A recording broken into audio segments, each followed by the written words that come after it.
Le boulevard Gouin, au départ, évidemment, lorsqu'on a colonisé du côté de l'ouest, dans le secteur côté ouest, on a commencé à dépasser 1701 parce qu'il fallait attendre, évidemment, le règlement de la Grande Paix de 1701. Et à ce moment-là, on a commencé à établir des routes principales, dont ce qu'on appelait le chemin du roi.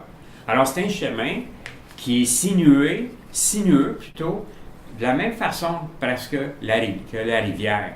Aujourd'hui, oui, il y a eu certaines corrections au niveau du parcours parce qu'à certains endroits, il y avait trop de courbes.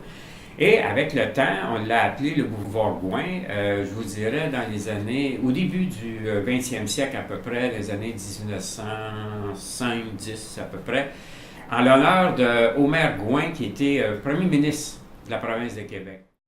Je me souviens, dans les années 60,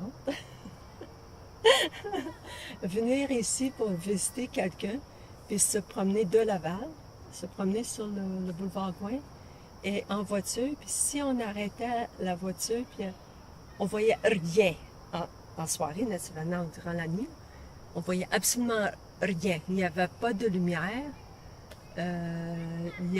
c'était toutes des herbes. C'était vraiment vert dans ce temps-là. Quand je suis arrivée ici, on avait tout ce qu'il nous fallait.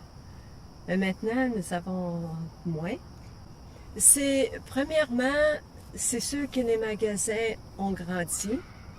Par exemple, Bonne et Choix, c'était IGA pendant une secousse.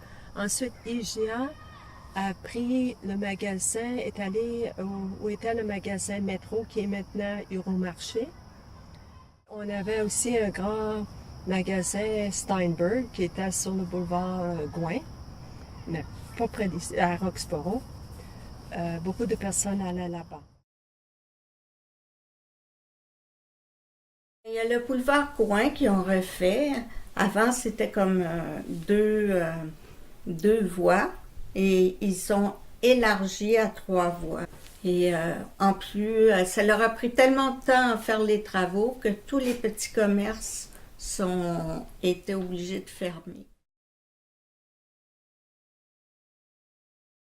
Je crois qu'avec tous les immigrants qui sont venus ici, qui demandaient la nourriture qu'eux mangeaient, ils ont commencé à vendre la nourriture que les autres demandaient aussi.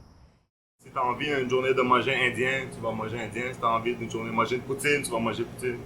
Tu veux manger libanais, tu viens ici. Tu veux manger, je sais pas moi, italien, tu vas chez l'italien. Moi, je trouve que c'est bien. En plus, on est tous ici, on n'est pas loin. On est tous... tu peux marcher d'une place à l'autre et tu auras un restaurant haïtien juste là.